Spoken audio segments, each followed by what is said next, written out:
Salam Indonesia. Kembali lagi bersama gue, Mirza Harera, dalam channel Stetes.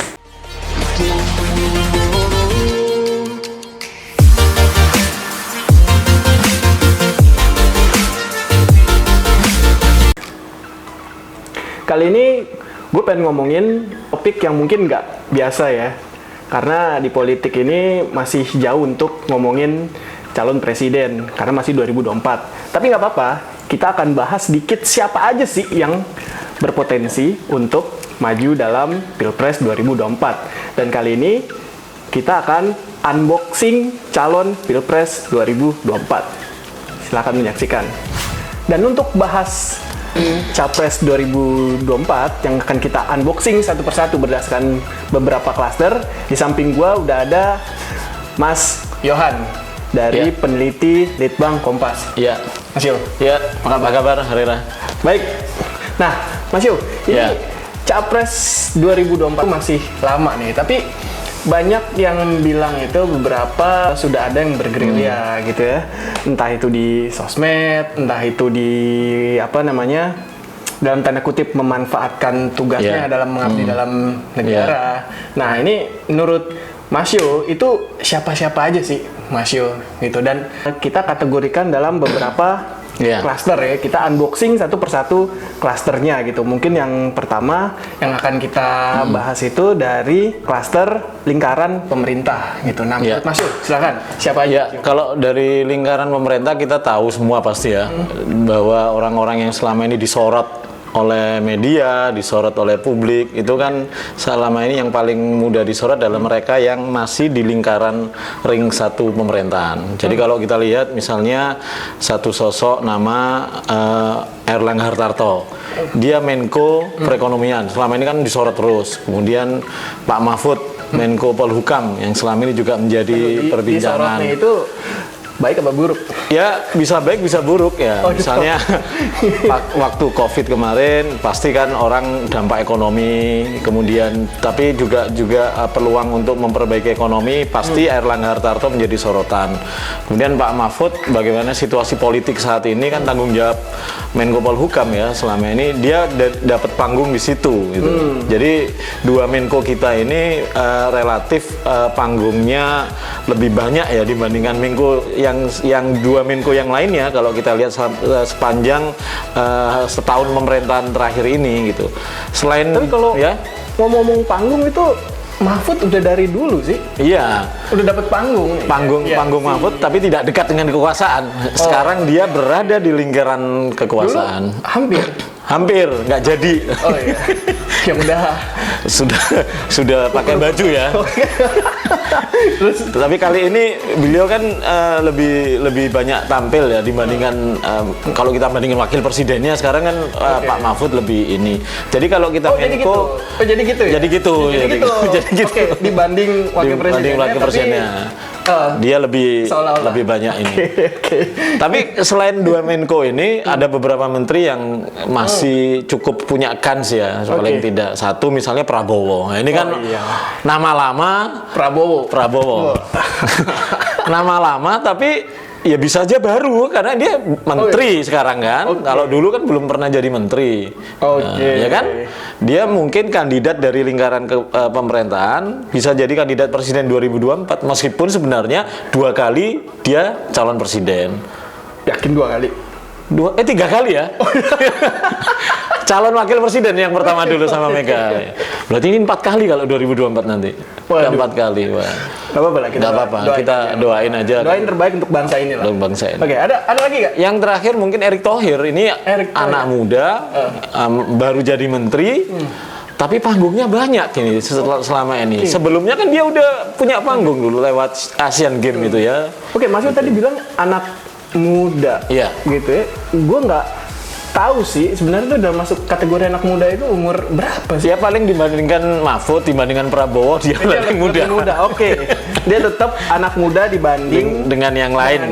Paling nggak setidaknya yang 3 nama yang lain saya sebutkan jadi tadi. misalkan dia umurnya 50, dia dibandingin sama umur yang 60, 60 dia tetap muda gitu. tetap disebut Tetap maksain sih. Tapi maksain, kamu nggak apa-apa. Tapi satu lagi nih yang mungkin secara panggung itu jarang disorot media di lingkaran kekuasaan, tapi secara kekuasaan dia paling dekat dengan kekuasaan nih. Oh, siapa? Budi Gunawan. Budi Gunawan. Kepala BIN. Jarang tampil, tapi banyak orang nyebutin nama dia loh. Tapi dari dulu sih muncul terus. Nama ada terus, tapi dia jarang kan kelihatan gitu. Tapi namanya beredar terus sih. Artinya memang hebat kan, sesuatu yang dia punya modal politik, tapi sebenarnya dia kalau dibandingin 4 nama yang lain, secara peredarannya minim di media. Tapi namanya disebut terus. Tapi kalau nggak salah dalam beberapa survei di tahun 2019 pun juga namanya muncul ya Mas. Nama Budi Gunawan. Menarik sih. Menarik. Dia dekat dengan partai juga. Artinya memang kans dia. Jadi kalau saya lihat sih 5 nama ini yang punya peluang dari lingkaran klaster, kita nyebutin klaster pemerintahan ya. Pemerintahan saat ini tuh 5 nama itu punya peluang sih kalau kita lihat itu. Oke Mas Yu, tadi kita udah selesai membahas klaster pertama dari lingkaran pemerintah, menteri-menteri. Ada juga kita unboxing klaster kedua, kedua dari kepala daerah. Nah, ini siapa-siapa aja sih? Ini kepala daerah ini tadi kalau berdasarkan penuturan Mas Yohan yang tersorot media. Masyarakat. Ini kepala daerah ini banyak yang tersorot Mas. Siapa? Iya, kalau ini kan sebenarnya line kedua pemerintahan juga. Kalau tadi kita ngomong pemerintahan pusat, ini pemerintahan daerah ini para gubernur-gubernur ya, yang selama ini jadi perbincangan publik. Dia aktif di sosial media, tapi juga menjadi bahan perbincangan di lini masa. Ya salah satunya yang pertama pasti Anies Baswedan.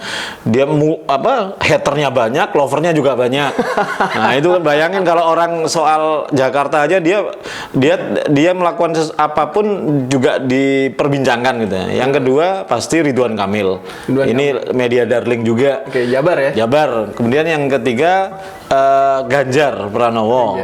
Dan keempat Khofifah. Jadi 5 gubernur di Jawa ini punya kans, punya peluang yang besar untuk kemudian dia naik ke pentas nasional. Meskipun sebenarnya mereka sudah menjadi tokoh nasional ya, secara tidak langsung jadi perbincangan nasional paling enggak.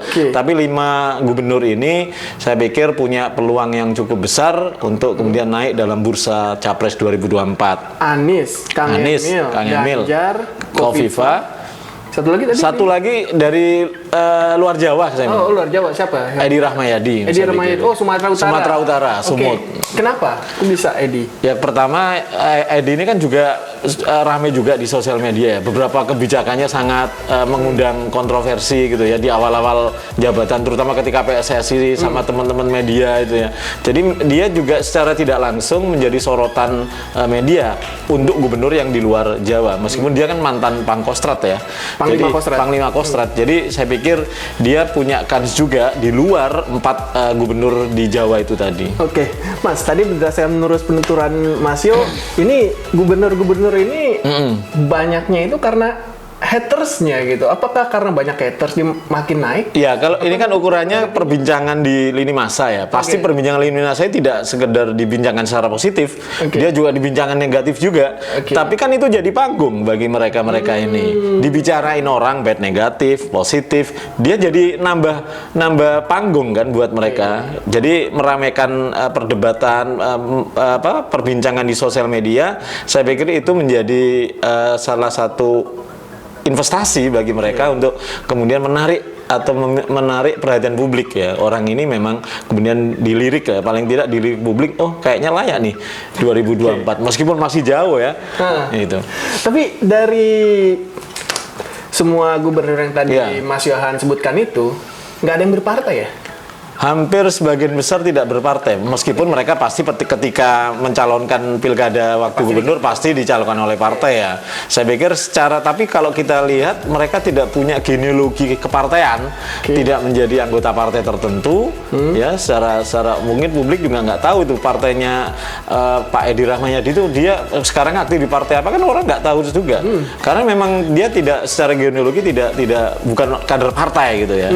Jadi ini juga menjadi catatan juga bahwa orang-orang yang bukan berpartai, tidak kader partai, itu justru punya kans yang lebih dibandingkan kader-kader partai itu sendiri gitu. Wah, menarik ya. Tapi Ganjar. Oh iya, salah satu Ganjar. Waduh. Lupa kita ya. Kita ekspektasinya gubernur itu nggak berpartai. Nggak berpartai, ternyata ada satu. Dan bahkan dia kader tulen gitu. Bener. Kader tulen. Bisa jadi capres sih. Ya bisa. Bisa banget ya. Bisa banget, tapi ya restunya ketua umum. Kita lagi bahas capres. Oh iya, capres ya. Tapi kan proses di internal partai pasti panjang gitu, apalagi PDIP di situ banyak kader gitu ya. Siapa yang direstui oleh ketua umum itu yang sebenarnya menentukan gitu. Oke. Kayaknya yang nggak berpartai itu Khofifah berpartai. Kalau kita lihat pengalaman berpartai, pasti Khofifah pernah di P3, pernah di PKB gitu. Itu pasti secara pengalaman politiknya tidak kalah dengan orang-orang yang sekarang menjadi kader partai murni gitu ya. Kalau Kang Emil emang berangkat dari profesional ya? Iya, sebagai Anies. Oke, Mas Yu. Iya. Tadi kita udah membahas klaster pertama dari lingkaran pemerintahan pusat. Klaster kedua dari kepala daerah. Pemerintahan daerah. Kita akan unboxing klaster ketiga dari ketua partai. Elit partai, kader partai. Ya. Nah, kira-kira siapa aja sih yang berpeluang untuk maju dalam Pilpres 2024? Nah, tadi kita kelupaan Ganjar ya, orang partai. Sekarang kita masuk beririsan masuk kepada klaster partai. Kalau kita mulai dari PDIP dulu, Ganjar ini ada kompetitor besarnya pasti di dalam PDIP. Siapa dia? Siapa? Puan. Oh. Nah, dia bukan adalah Puan. Mbak Puan. Okay. Kenapa Mbak Puan? Satu, PDIP ini kan sebenarnya kalau bisa kita lihat dia terah Soekarno itu kan masih kental dan kuat ya, ya kan? Pak Karno ini orang yang presiden pertama, tapi sampai generasi angkatannya angkatan teman-teman lu masih tahu Pak Karno. Pastilah. Pasti. Pelajaran sejarah pertama itu tentang Pak Karno. Siapa yang nggak kenal bahwa Puan itu cucunya Soekarno? Awalnya gue nggak kenal. Nggak, artinya Ganjar ini nggak akan mudah. Tapi dia pernah menteri ya? Pernah. Waktu periode pertama Pak Jokowi kan menteri koordinator ya, PMK. Nah itu nggak pernah muncul. Sekarang tahu nggak sekarang apa sih sekarang jabatannya? Ketua DPR. Oke. Baru muncul. Nah kalau kita ngomong partai, kalau kita ngomong PDIP juga, ya pasti Puan pasti punya kans. Ya meskipun kita tadi ngomong orang yang sering muncul ukurannya ya, sering viral di sosial media. Puan ini tidak pernah viral, jarang muncul. Tapi kenapa saya sebut ya salah satu pertimbangannya dia adalah punya darah biru. Nah ini Pak Ganjar itu pasti akan agak panjang nih kalau di internal PDIP itu PDIP pasti nama Puan masih cukup kuat. Siapa tahu juga kalau Bu Mega mau lagi ya, kita nggak tahu ya. Tapi setelah Bu Mega pasti Puan gitu ya. Kemudian terus, siapa lagi? Golkar tadi beririsan ya. Juga dengan Pak Airlangga. Ketum Golkar. Menteri Koordinator. Gerindra juga beririsan. Tadi kita sebut tetap masuk gitu. Tetap masuk. Ketua umum. Oh iya, tadi ya. Masih kita udah bahas tadi. Udah bahas tadi. Berapa kali? Dia ketua umum Partai Gerindra ya pasti orang Gerindra, kemungkinan ya Pak Prabowo lagi yang punya kansi internal Gerindra loh ya. Sekarang kita ngomong PKB ini. Masa Mas di Gerindra Fadlizon yang mau masuk yang mau jadi capres. PKB ya siapa lagi kalau nggak Caimin. Ya orang dia saat ini dia itu satu-satunya ketua umum PKB 2 periode. Dulunya enggak pernah ada ketua umum 2 periode. Wah, mantap Caimin ini orang masih generasi muda, ya masih muda lah ya dibandingkan dengan ketua umum sebelumnya. Jangan dibandingin sama wakil presiden Mas umurnya. agak begini. Iya. Tapi kita tahu Caimin itu relatif sukses mengembalikan suara PKB loh. Pada 2019 terutama 2014 ya. Dan 2019 dia mampu bertahan di 4 besar. Ini keren ya. Caimin ini. Jadi kalau kita ngomong siapa capres yang berpeluang di PKB ya Caimin. Kenapa bisa konsisten suara PKB? Saya pikir karena Caimin mampu mengembalikan trah PKB dengan NU gitu ya. Oh, kirain karena menterinya strategis. Karena menteri strategis juga. Jadi Maksudnya pos-pos kementeriannya itu bisa membawa manfaat bagi masyarakat Iya. yang akhirnya mempercayakan PKB, Iya.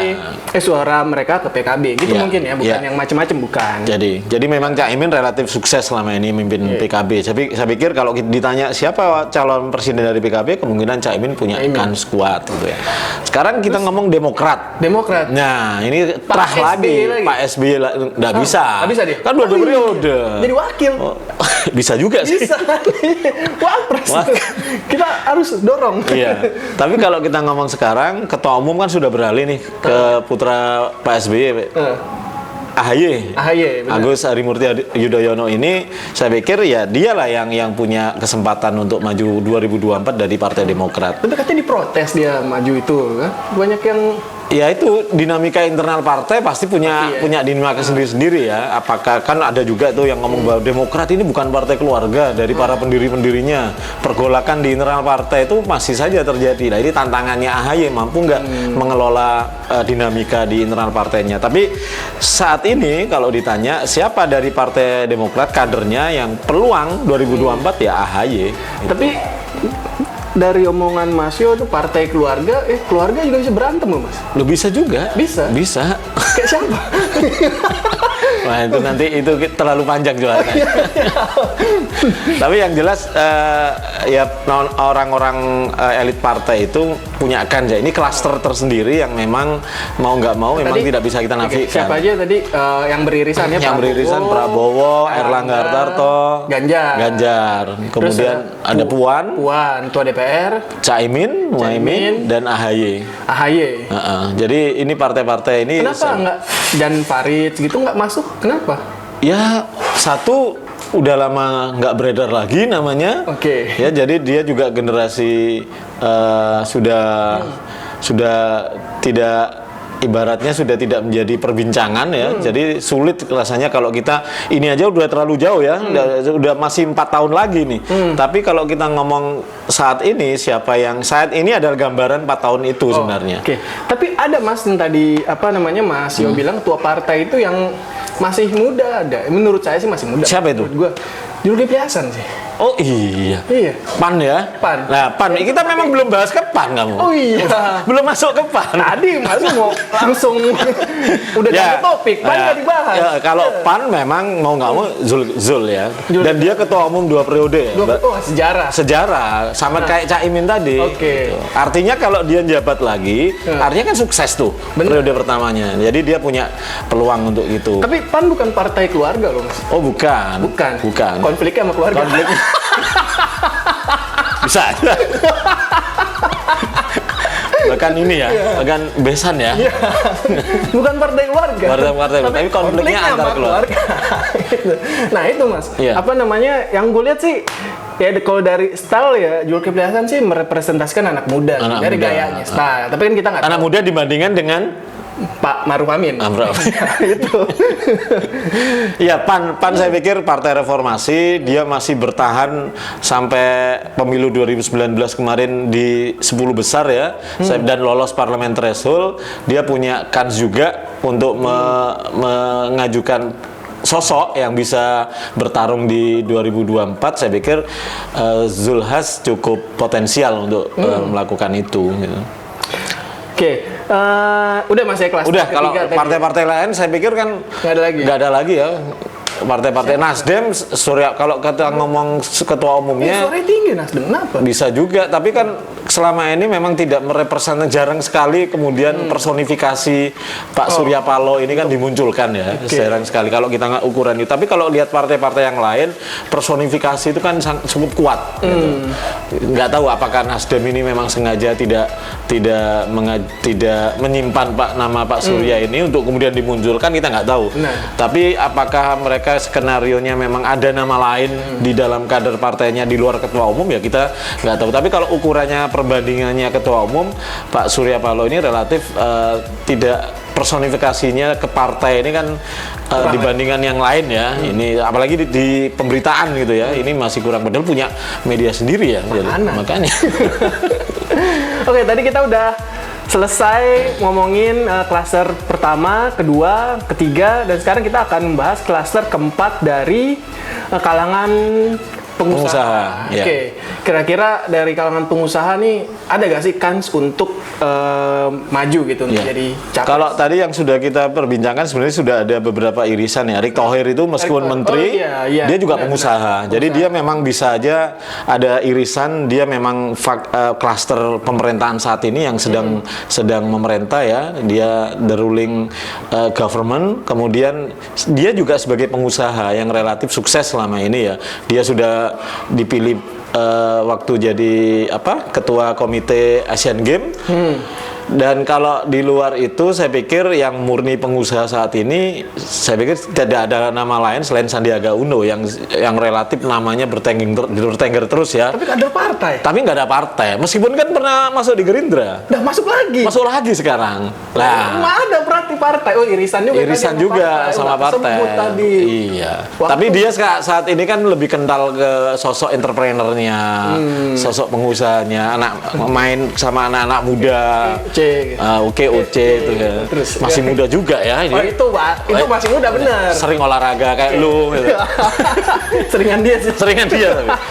Jadi memang mukanya masih muda. Gitu. Jadi enggak muka tua gaya muda doang, enggak. Jadi ada dua dari kalangan pengusaha ini, Sandi representasi anak muda, entrepreneur sukses gitu ya, menjadi bahkan dia kan papa online gitu ya, nyebutnya anak-anak muda banget gitu ya. Satu lagi dari kalangan pengusaha ya Pak Khairul Tanjung, CT ini cukup punya peluang juga ya. Itu kita kan ngomong peluang belum tentu dia manfaatin juga ya. Gara-gara dia punya detik.com dibilang. Nah. Gitu. Pengaruhnya gede juga. Maaf Detik bukan kayak gitu maksudnya. Tapi yang jelas memang pengusaha-pengusaha ini kan punya kesempatan juga untuk memberikan kontribusi buat bangsa kita ini. Jadi dua nama itu saya pikir yang saat ini ya, kita nggak tahu 4 tahun ke depan nanti apakah dia cukup konsisten gitu, berada di jalurnya di isu-isu kepemudaan kayak Sandi, isu-isu entrepreneur, kemudian Pak Cite kemudian agresif pada 4 tahun ke depan kita nggak tahu. Tapi kalau kita ngomong hari ini dari sisi pengusaha ya dua nama ini cukup punya kans untuk kembali bertarung bukan kembali bertarung, belum pernah bertarung ya Pak Citi, untuk kemudian mengambil kesempatan itu di 2024 nih. Tapi Pak Citi menarik sih, namanya terus dimunculkan. Nama ada.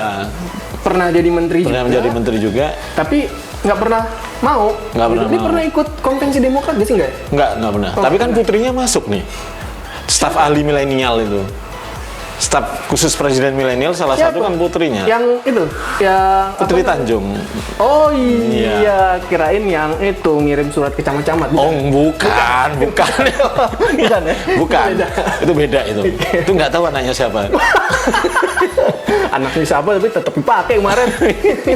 Ya artinya nama Pak CT ini meskipun terakhir menjabat sebagai pejabat publik itu di era Pak SBY ya. Kemudian namanya kan masih terus muncul. Kemudian kemarin tadi yang kita obrolin putrinya masuk istana sebagai staf khusus milenial dari Pak Presiden. Artinya memang secara dia relatif masih beredar lah di dalam bursa nama-nama kepemimpinan nasional itu. Dan ini saya pikir mestinya diperhitungkan ya bagi partai-partai yang saat ini kan hanya partai yang bisa mencalonkan kan. Nah itu. Ya, coba kalau partai bisa jalur perseorangan non partai itu maju juga kan lu. Kalau punya modal maju kita. Kita anak muda. Udah tuh tadi dari saya pikir cuma dua itu ya. Meskipun nanti peluang beririsan Erick Thohir beririsan dia pengusaha sukses, tapi kan menteri kita seperti tadi itu. Nih Mas, kita ada klaster terakhir nih Mas. Kita unboxing klaster terakhir itu dari kalangan militer. Jenderal bisa polisi, bisa apa namanya? TNI itu. Nah, kira-kira siapa? Ya kalau ngomong militer ini kita kayaknya nggak lengkap ya kalau kita ngomong kepemimpinan nasional itu nggak ngobrolin militer gitu ya. Presiden Soeharto militer, Pak SBY militer. Jadi memang kalau kita lihat nama-nama ini juga punya kans. Bahkan dulu kan kalau wacananya presiden itu gabungan sipil militer gitu. Jadi misalnya nama-nama sekarang yang saat ini ya kita kelupaan tadi nyebut Pak Tito. Oh iya. Nah, irisan juga. Irisan tuh. Ya, Pertama kita balik pokoknya lagi. diskusinya berkembang ini pokoknya. Ini dari klaster pertama. Kelas pertama. Mendagri. Mendagri. Lupa. Dia itu saat ini apalagi perannya saat ini ya dengan pilkada serentak 270 daerah, dia itu yang sebagai komando itu ya. Satu, dia mantan Kapolri, mantan Kadensus dulu ya. Mantan apa? BNPT ya? Bukan BNPT. BNPT mana? BNPT ya? Iya, teroris, Badan Penanggulangan Iya, Teroris. BNPT. Bukan Mendagri, BNPT, bukan. Dan dia saat ini Mendagri dipercaya oleh Presiden, saya pikir juga punya kans juga, apalagi polisi belum pernah jadi Presiden Wapres loh. Nah ini mungkin itu semangat itu yang kemudian dimunculkan tadi. Tapi dari kalangan militer juga nggak kalah ini. Siapa? Pak Gatot misalnya, meskipun Pak Gatot. sudah melipir, tapi namanya masih disebut-sebut. Yang saat ini lagi bintang jadi Kasat Andika Perkasa. Oh, Pak Andika, iya tuh. Dan yang masih jadi perbincangan sampai hari ini karena terkait COVID ya siapa lagi kalau nggak Doni Monardo. Oh, Pak Doni. Ya, jadi mantan komandan pas Pampres. Presnya Pak SBY. Pak SBY ya yang terakhir ya. Jadi militer dari klaster militer ini mereka punya peluang tersendiri saya pikir ya untuk kemudian tiba-tiba kemudian muncul sebagai sosok yang diperhitungkan di 2024 itu. Menarik kan militer ini ya. Siapa lagi? Nggak ada lagi militer. Tadi Budi Gunawan udah Budi Gunawan masuk tadi polisi. Jadi dari sisi polisi memang nama Pak Budi, BG dan Pak Tito memang saat ini yang berada di level ini ya atas. Sementara nama-nama militer tadi Pak Gatot, Pak Andika, sama Doni. Jadi ya kita lihat apakah partai nanti masih tertarik ya dengan relasi koalisi sipil dan militer gitu ya. Kayak selama ini kan dulu itu kan mesti kayaknya harus nih sipil, militer di dalamnya juga Jawa, non Jawa kan gitu kan. Jadi itu masih berlaku apa enggak ke depan di 2024. Mari iya kita tunggu aja partai-partai. Pas lah survei. Mas Yo ngomongin militer agak cooling down. Enggak juga. Dan kita Tadi ngomongin partai bercanda-bercanda, ini serius. Tapi nggak apa-apa. Saya juga nggak banyak ngomong ini. Enggak, maksud saya kan pintu pencalonan presiden itu sampai hari ini ya kalau undang-undangnya nggak diubah hanya lewat partai nggak bisa lagi. Kalau nggak ngobrolin partai secara serius nggak ini ya susah. Tapi Panglima TNI sekarang sama Kapolri nggak masuk hitungan nih? Panglima TNI sekarang bisa saja ya, bisa saja kayak Pak Gatot zaman dulu. Pak Gatot zaman dulu. Nah, tapi kalau kita lihat Panglima TNI era Pak Gatot sama sekarang, sebenarnya kalau lihat tren perbincangan di publik gitu ya, lebih tinggi Pak Gatot. Pak Gatot. Apalagi sekarang masih disebut-sebut namanya kan, udah nggak menjabat, udah lama lah istilahnya, masih disebut-sebut namanya. Jadi itu jadi salah satu ukuran lah itu untuk nama ini masih muncul loh. Oke, gitu. menarik. Oke, tadi kita udah ngebahas 5 klaster calon presiden tahun 2024 dari mulai dari kalangan menteri, kalangan partai, terus kalangan jenderal, pengusaha, dan juga satu lagi kepala daerah. Nah, sekarang kita akan mengerucutkan siapa-siapa aja calon yang paling kuat yang akan berpotensi untuk maju dalam kontestasi Pilpres 2024. Nah, kita kembali lagi ke Mas Yo. Iya. Mas Yo, siapa aja kira-kira yang akan berpeluang besar lah untuk maju kalau 2024? kita ngikutin pola saat ini kan pola pembelahan masih kuat ya gitu ya. Dari kelompok ini sama kelompok yang ini yang saling berlawanan ya. Terutama kalau kita ngomong sosial media bisa jadi misalnya pasangan PDIP terutama Mbak Puan misalnya ini ya. Ini kemungkinan kuat juga akan punya kans dengan Pak Prabowo. Masuknya Pak Prabowo di pemerintahan periode Jokowi ini sebenarnya sinyal bahwa Prabowo sudah dekat lagi dengan PDIP. Jadi 2024 bisa jadi nih ya, Prabowo Puan misalnya. Jadi Perlu waktu 20 tahun untuk mereka reunik lagi, Mas. iya. 2024 ke 2024. Wow.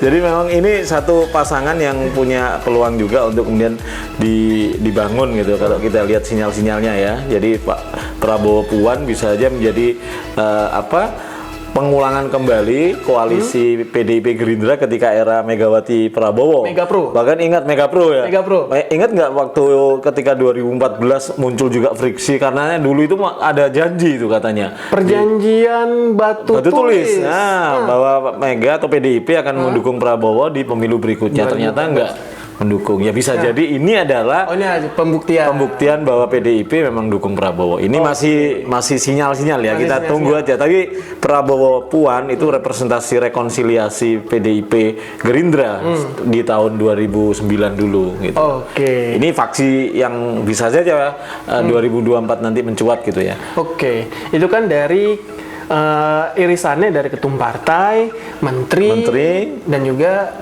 itu aja. Jenderal. Nah, itu jenderal, ketua partai, dan menteri lingkaran kekuasaan saat ini. Dan satu lagi Tras Soekarno. Oh, kombinasi yang sangat oke juga tuh. Jadi ini modalnya banyak ini ya. Oke, Mas, kalau dari kepala daerah kira-kira kalau siapa? Dari kepala daerah saya pikir kalau kita tadi nyebut salah satunya Anies berpeluang besar. Cuma Anies kenapa Anies ya kan dibully terus tapi kan naik terus nih. Oke. Artinya di survei-survei yang kalau kita lihat survei-survei yang sudah dipublish ya. Jadi dia kan paling enggak masih beredar namanya ini dengan elektabilitas rata-rata masih sama ya, Ganjar, Anies, Ridwan nih antara 15 sampai 17% ini. Jadi kenapa Anies? Ya dia representasi dari tokoh yang selama ini mungkin kalau dari kelompok pendukungnya ya, kalau kita lihat yang diidam-idamkan pemimpin ideal gitu ya. Jadi dia sangat santun, dia juga pekerja dengan membuktikan selama ini COVID itu kan di pemerintahannya Jakarta itu yang relatif sudah standarnya di atas WHO itu. Rapid test atau swab test ya, yang PCR yang mereka gencarkan itu. Dan selama ini sudah dilakukan dengan cukup relatif udah on the track gitu ya, meskipun namanya hater itu tetap ya, tapi dia tetap aja gitu, artinya tetap beredar. Anies stabil sih, relatif stabil dibully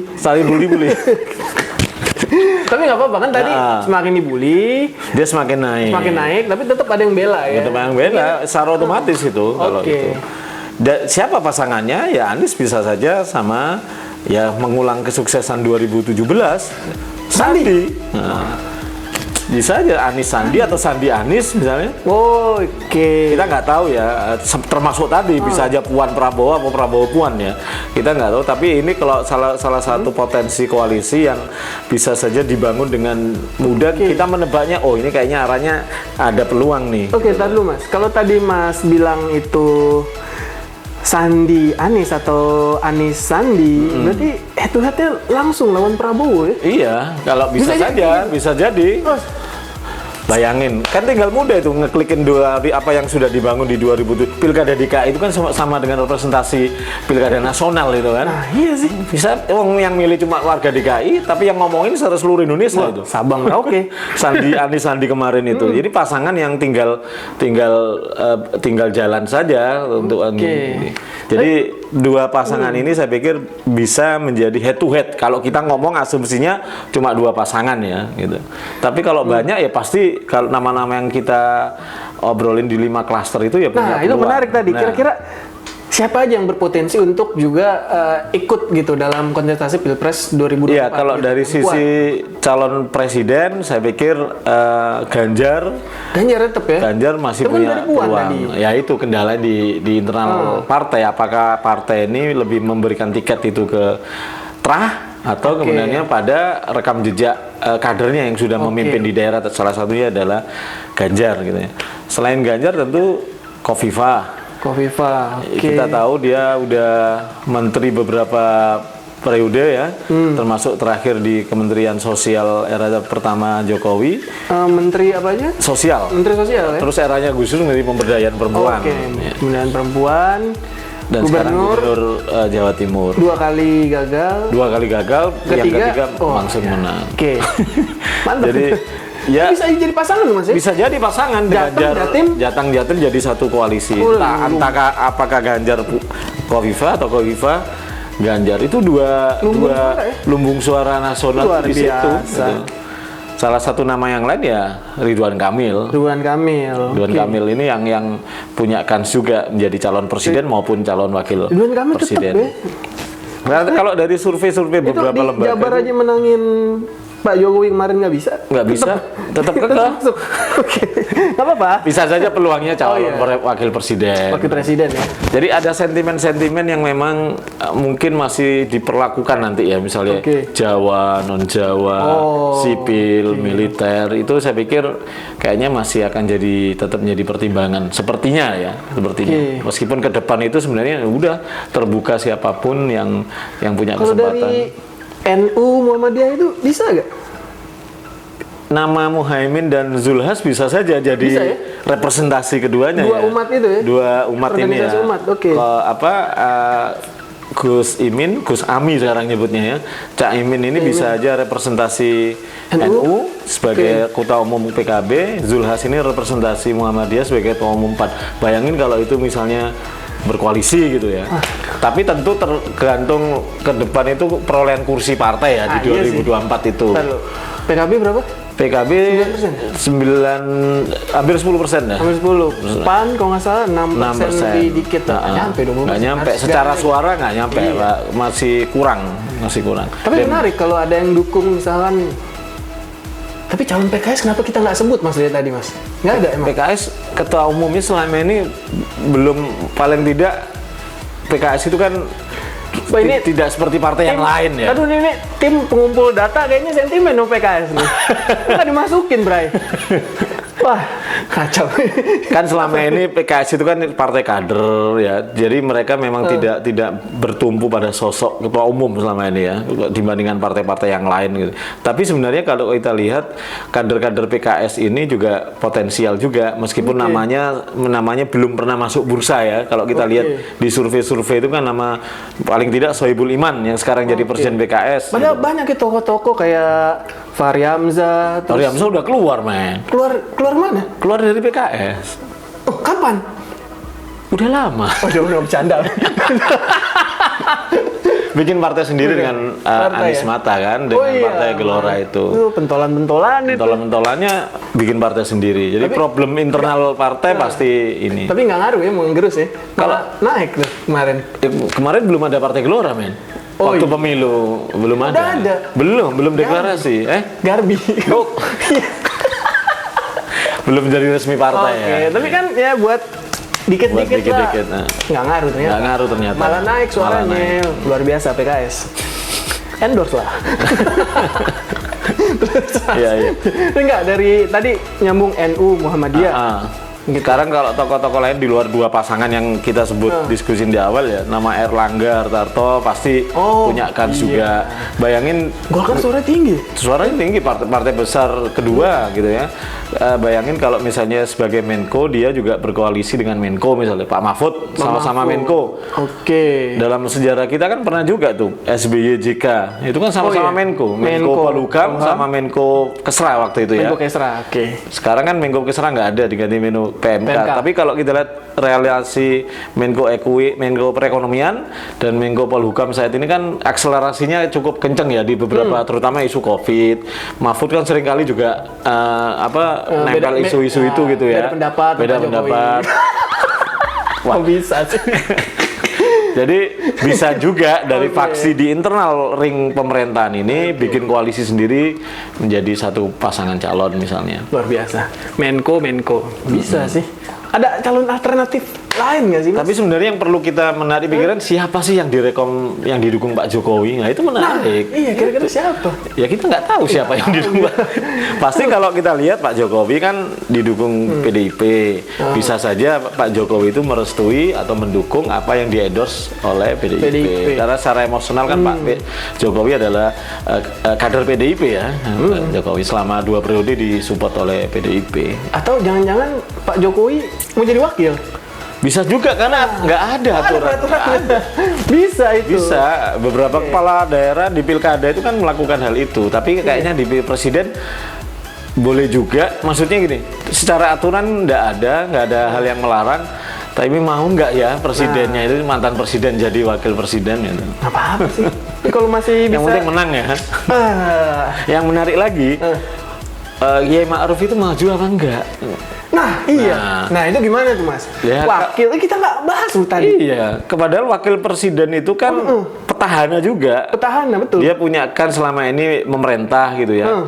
Tapi kenapa nama-namanya nggak disebut? Itu kan jadi menarik. Pemberitaannya kurang sih. Kurang juga. Lu nggak bantuin sih. Jadi Pak Ma'ruf. Nah. Jadi bisa saja ya, ini masih dugaan kita. Pada saat awal terpilihnya Pak Ma'ruf ini mungkin orang mikirnya ini dari segi usia sudah sepuh gitu ya. Nggak mungkin lah orang akan maju. Pak Mahfud udah 72 kalau nggak salah sekarang ya. Bahkan lebih kali ya. Misalnya tambah 6 dia nanti 75 76 gitu. Nah, kalau menurut Mas Yo sendiri kalau bisa dikerucutkan ya, itu ada berapa calon kira-kira ya kalau menurut Mas Yo? Ya kalau kita lihat aturan sebenarnya memungkinkan sampai 3 sampai 4 pasangan calon. Kan 20% kursi atau 25% suara ya. Artinya memang peluang 4 pasangan itu memungkinkan selama partai itu memang berkomitmen untuk memberikan pasangan yang ke pemilih itu alternatif banyak gitu ya, karena kalau kita lihat rekam jejak 2 pilpres terakhir mengandalkan 2 pasangan calon itu efeknya nggak bagus gitu ya. Masyarakat terbelah, jangan 2 lagi lah gitu ya, 3 lah minimal biar orang kemudian menyebar gitu ya suaranya, karena kalau 2 itu pengalaman 2 kali pilpres kita sampai sekarang pun nggak sembuh-sembuh ini, masih ke bawah itu. Jadi keterbelahan itu memang tidak cukup positif ya bagi sosiopolitik kita gitu lah. Nah ke depan itu mestinya partai-partai itu merujuk pengalaman 2 pemilu presiden kemarin. Ayo dah kita bangun kemudian perbanyak calon biar kemudian publik ini punya alternatif pilihan. Ini kan ladangnya lebih terbuka kan sekarang. Asumsinya kalau Kiai Ma'ruf nggak maju ya, artinya memang semua punya kesempatan, standarnya sama nih. Newcomer semua ini. Sarung bebas, tidak ada petahana kecuali Kiai Ma'ruf maju gitu ya. Nah, kita lihat kalaupun Kiai Ma'ruf maju pun 3 pasangan calon masih memungkinkan. Iyalah, jangan gitu 2 lagi lah. Bete. Semua punya kesempatan. Jadi apalagi kalau ini kan lagi parlemen presiden threshold itu kan lagi diuji materi nih. Kalau bisa diturunin deh, jangan 20 sampai 25%. 15 kali ya. 15 atau bahkan 10. Kalau misalnya itu diturunin, peluang untuk calon alternatif lebih banyak. Jangan lo lagi gitu. Males juga. Meskipun itu nanti juga maju lagi, kemungkinan kita nggak tahu juga. Tapi kan kalau banyak pilihan, ibarat konsumen itu kan dia bisa nyari lebih baik gitu loh, daripada cuma 2, apalagi orangnya sama itu lagi gitu. Makanya lah mungkin lembaga survei bisa mengsurvei gitu namanya soal case ini. Sebenarnya masyarakat itu pengennya berapa calon sih? Ya kan kalau calonnya makin banyak kan survei makin banyak. Ya gitu kan Mas Yo. bisa. Survei makin banyak kan. Makin gitulah ya. Pokoknya gitulah. Oke. Mas Yo mungkin ini udah durasinya udah Siap. Kita memang terbatas, tapi mungkin nanti kalau Mas Yo bisa lagi kita undang lagi untuk beberapa topik lagi Mas Yo ya. Topik lagi kita kan diskusi yang penting, diskusi sehat, positif untuk kebaikan semua orang. Tadi yang itu yang gitu-gitu kita bercanda ya Mas Yo ya. Bercanda. Ya yang termasuk yang surat ke kecamatan itu kita ya serius lah. Serius loh. Nah itu kita bercanda sih, kita ngomongin fakta aja. Gitu ya. Tapi kita ketawa aja. Oke, kalau gitu terima kasih Mas Yo atas kesempatannya kali ini. Mudah-mudahan kita bisa ketemu lagi dalam waktu dekat ya. Dan untuk kalian jangan lupa like, share, and subscribe. Nyalain lonceng di bawah ini dan sampai jumpa di video-video status selanjutnya. Merdeka. Merdeka.